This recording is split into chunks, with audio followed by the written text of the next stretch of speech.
Good morning, Class 3 and Class 4. Welcome to your reading for today. We're going to continue with The Hodgehog. Okay, so today I would like you to read Chapter 3. You'll find that exactly where you found the rest of the chapters. Your questions for today are: how do you think Max felt at the start of the chapter? What did the lorry driver do to avoid Max? Why do you think the cyclist pedalled away sadly? And finally, can you summarise what happened to Max in this chapter? So what I'd like you to do now is go away, have a little read, pause me while you do that, have a go at the questions, and then come back when you're ready. I've got one small challenge for you before we go through the answers, but to start with, could you read the chapter please and answer the questions?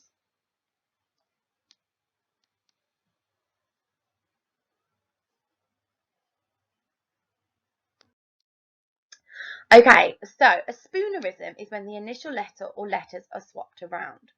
So I'm hoping that you noticed that when Max had bumped his head and he came back, he was sort of mumbling up his words, jumbling them up. So I've got here 8 of the things he said. Choose 1 or 2 that you'd like to have a go at, and I'd like you to just write down what you actually think Max was trying to say. Okay, pause me while you do it, then unpause me and I will tell you what he was trying to say.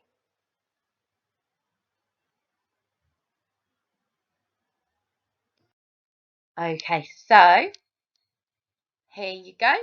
Those were the answers that match the previous page. So that's what he was trying to say. Did you get it right? Did you not? Can you see what he did, or can you not? Hopefully you could work it out. Okay, so I'll go through the answers now from your comprehension questions from today. So how do you think Max felt at the start of the chapter? I've put that I think he felt a bit nervous, a bit excited, apprehensive about trying to cross the road. So anything like that would have been fantastic.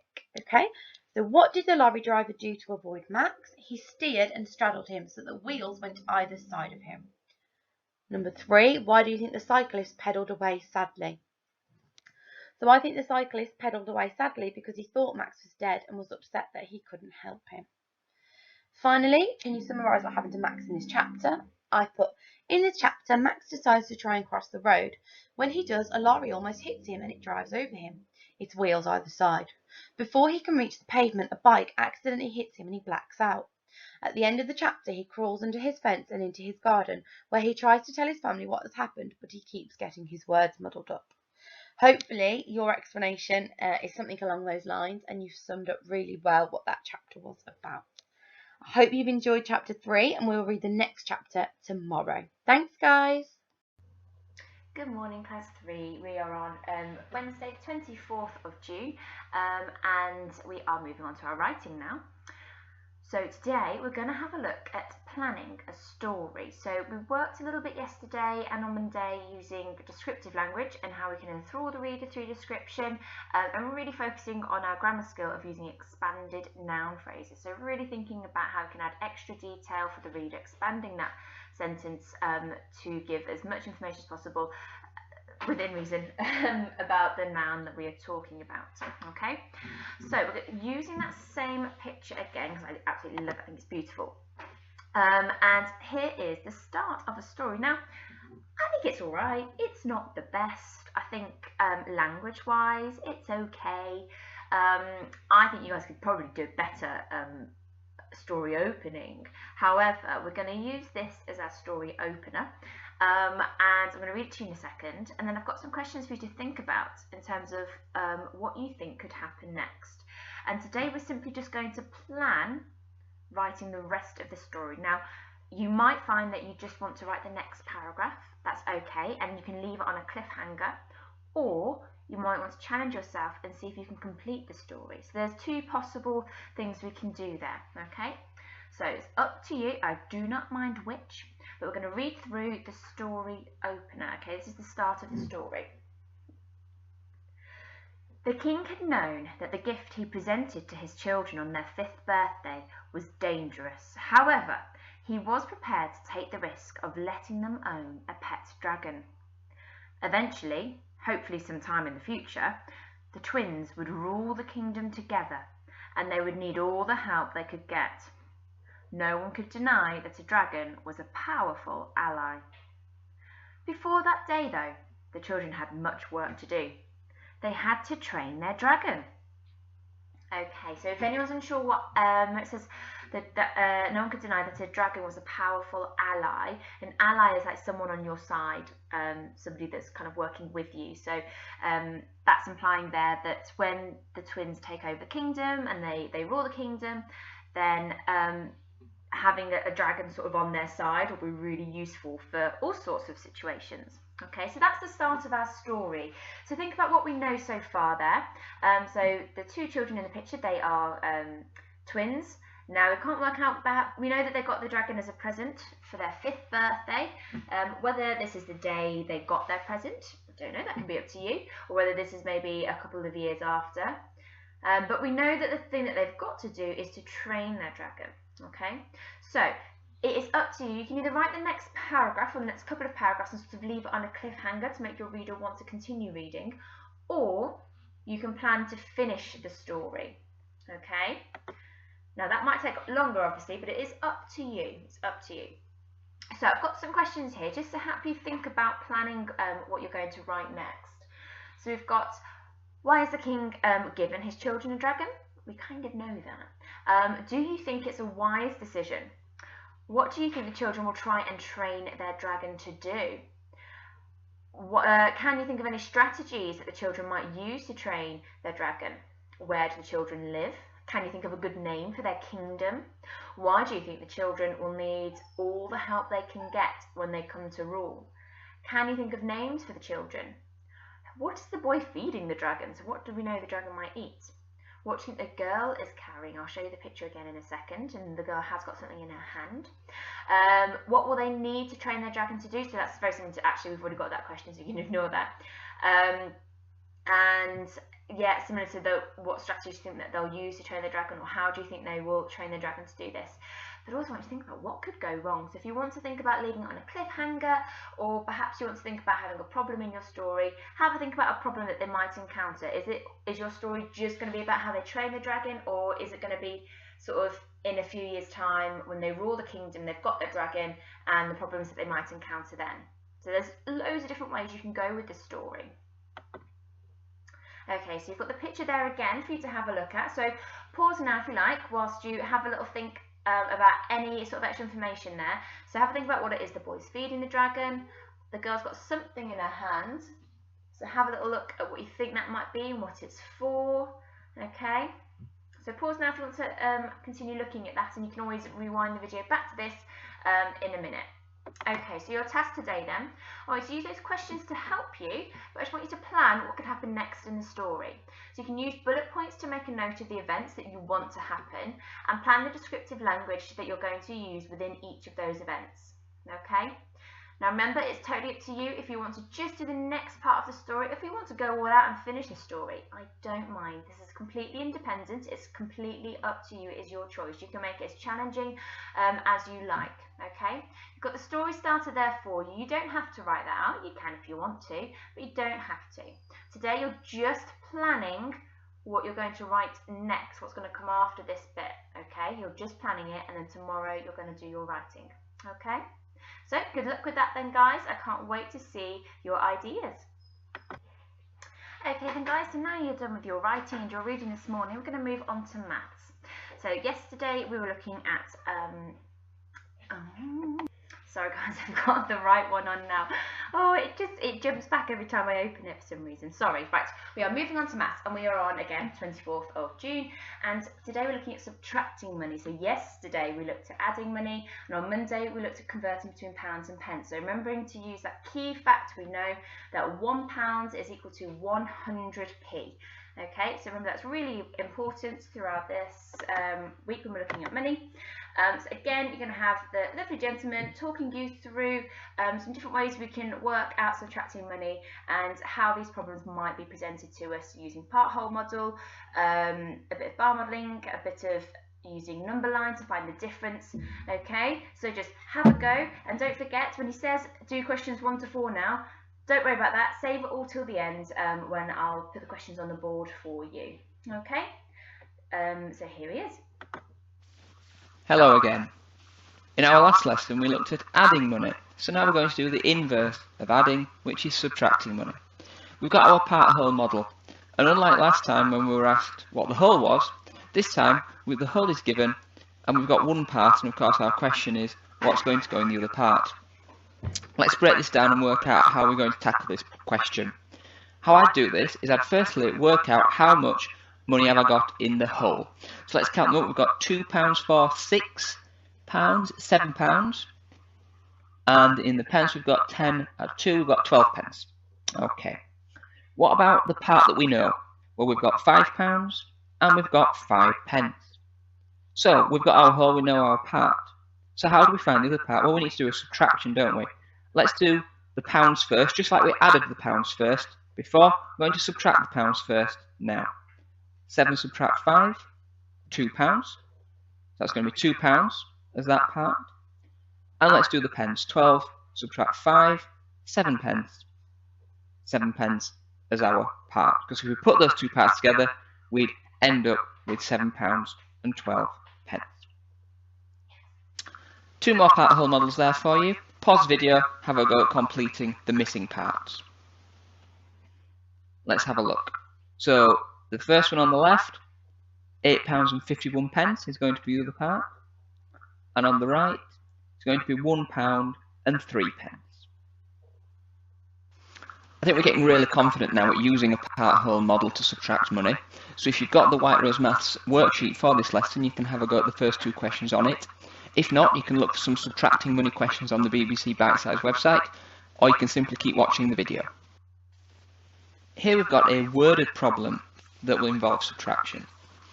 So we've got a box of donuts that's costing £5 and 45 pence, and Tommy's got £9 and 80 pence, and of course he goes into the shop and he hands over his money and he gets his box of donuts. The question is, how much money does he have left after he's bought the box of donuts? So it's a subtraction, isn't it? £9 80 pence subtract £5 and 45 pence. So let's do the pounds first. 9 subtract 5 is equal to 4. And then let's do the pence. 80 pence subtract 45 pence is equal to 35 pence. So Tommy's got left £4 and 35 pence. Pause the video, have a go at those three subtraction questions. Remember, pounds first, then pence. We're going to have £3 and we're going to have 75 pence remaining. Question 2, well, we can see here we've got a £3 subtract £3, so we're going to have £0 and 8 subtract 55, 25 pence. And here we can see we've got 33 pence subtract 33 pence, so we're going to have 0 pence here. £5 and 0 pence, or we could just say £5. So I've put one more question there for you. Pause the video, have a go at that one. There's something a bit more challenging about that one. Okay, did you pick up what was a bit more challenging? Let's start as we've been doing. Let's do the pounds first. 7 subtract 3 is £4. I think we're comfortable with that. But now we need to subtract 50 pence. But what can we subtract 50 pence from? Because it just says £7, doesn't it, in our question? It doesn't say £7 and an amount of pence, it just says £7. So, let's have a think. What we've already done, we've already dealt with the £7 and the £3, because we've subtracted those, we've got £4. So now what we actually have to do is this. £4 subtract 50 pence. We've already dealt with the pounds, subtracted the £3, we've still got 50 pence to subtract. How can we subtract 50 pence from £4? Because it looks like we're dealing with different things. Our key fact that we've talked about so much is important here. £1 is 100 pence. So let's put £4 into pence. 400 pence. So we can see now when it's in pence, it's quite straightforward. 400 pence subtract 50 pence is 350 pence. And let's put that back into pounds and pence. 350 pence is equal to £3 and 50 pence. So that is our answer, £3 and 50 pence. Similar idea here. Have a go at that question. Remembering you do your pounds first, then do that conversion into pence to help you. Our answer here is £1 and 35 pence, because it was 4 subtract £2, which would leave us with £2. Then £2 subtract 65 pence is 200 pence. subtract 65 pence, which is 135 pence. Put it back into pounds and pence, £1, 35 pence. You're now ready to have a go at questions 3 to 5 on the worksheet if you've got it in front of you, or you can have another look back at the BBC Bitesize website for subtracting money questions. There's more of the video to go though, so keep watching. Here we've got another subtraction question involving money. Just have a look at it for a minute. Do we see a potential challenging part of this question? So the pounds look fine to me because we can do 12 subtract 6, and let's do that. Very straightforward. 12 subtract 6 is equal to 6. And I'm going to cross out my 12 and my 6 because I've done that subtraction. Okay, so now we're left with this. We've still got £6 and 7 pence, and we need to subtract from that 82 pence. Well, how are we going to do that? Because we've only got 7 pence and we need to subtract 82 pence from it. But do we only have 7 pence on the left hand side of our number sentence? No, we don't, do we? We've got £6 and 7 pence. So that, because we've got our key fact, £1 is 100 pence, £6 is 600 pence. So we've in fact got 607 pence, subtract 82 pence, which we may need to do using a written method, but we can certainly do. 525 pence. Let's put that back into pounds and pence. We've got 500 there, so we know it's £5 and 25 pence. Put it in our answer. Okay.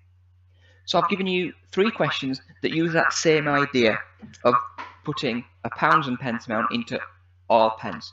So have a go, subtract the pounds first, and then do the conversion into pence like we did together just then. Let's check our answers. So number 1, £4 and 90 pence. Number 2 will be just 19 pence because we'll do the 3 subtract 2, which is £1. So then we'd have £1 and 9 pence, subtract 90 pence. £1 and 9 pence is 109 pence. So 109 pence, subtract 90 pence is 19 pence. So not much left there. And number 3, £10 and 67 pence. Don't forget, of course, that there are other methods that you may have come across in previous topics that we can use when we're subtracting money, and one of them is counting back or counting on using a number line. So here we've got £5 subtract £2 and 30 pence. So I'm going to start by doing a counting back. So I'm starting with £5, and I'm going to do a jump back on my number line of £2. I'm going to subtract the £2 first. Subtract £2 is going to be £3, of course. 5 subtract 2 is 3. So now I need to do my subtract 30 pence, don't I? And here we've got, again, we've looked at this issue before. We've got this pounds and pence. How do we subtract some pence from some pounds? We remember our key fact. And our key fact is £1 is 100 pence. So £3 is 300 pence. 300 pence subtract 30 pence is 270 pence. And I think by now we're quite good at converting that back into pounds and pence. £2 and 70 pence. Let's put that in our answer. We could also use a number line with counting on. So let's have a look at what that looks like. This time we start from £2 and 30, which is what we're subtracting. So we start from £2 and 30 pence, and then we're going to jump on. So my first jump is going to be 70 pence. Why? Well, 30 pence add 70 pence is 100 pence. Which gets us up to the next whole pound, £3. And then another jump to £5, which is what we started with in our question, of course, £2. So we can again see the answer there, when we add up the jumps, is £2 and 70 pence. It depends really on you. It's your chance to think about your own learning. Which method do you prefer, count back or count on? You may want to go back now and have a look at some of the questions we've explored together today, and have a go at using one of the number line methods and think about which do you prefer. So we've had lots of practice there of the skills needed to tackle the last 2 questions on the worksheet. Okay then guys, so I'm going to show you the worksheet. Now again, like I said before, these sort of last questions, you're not going to have those today because I'm saving those so that on Friday we can do a bit of a recap session where you just have a little go a different question linked to each of the learning from the different days of the week that we've done this week. So I have got for you then just questions 1 to 5. That's all I want to have a go at today, but it is using all the different methods and techniques that you've just gone through. Okay, so again, obviously if you've not got this printed out, don't worry, you don't need to. But what I would be doing in my book is, where it says complete the part whole models, I would probably draw that part whole model, but instead of drawing the coins, maybe I'd add it up and write the amount in each of those parts that we do have, or the whole part. So the whole and the one part, and then you've got to find the missing part. Okay, so you can pause the video now and use this to complete it in your book. Again, I would be drawing those. Oh no, sorry, that's just having a little look at it, isn't it? You don't have to draw those out. But I would probably have a go at drawing it out to find the right answer myself, to check which one I think works best for me. Now we've looked at both different ones, both in class and in the video you've just watched. So have a go in your book, please. Press pause now, so you've got this on the screen. But again, it is saved as a PDF on the school site under our year group anyway, if that's better for you. And then when you're ready, press play and go through the answers, okay? So pause that now so you can have a go. Okay, so ready for the answers then. Here you go, so you've got the answers there, so mark through your work, and remember, if you got stuck on anything, don't worry, you can always go back and have a look at the video. Also, in the last one here, it says whose method you prefer. It says various answers. Now, there's no really right or wrong way there, it's because it's your opinion, isn't it? So don't stress too much about that, but the other answers are there for you. Okay, well done guys, and I'll see you tomorrow for something a little bit different.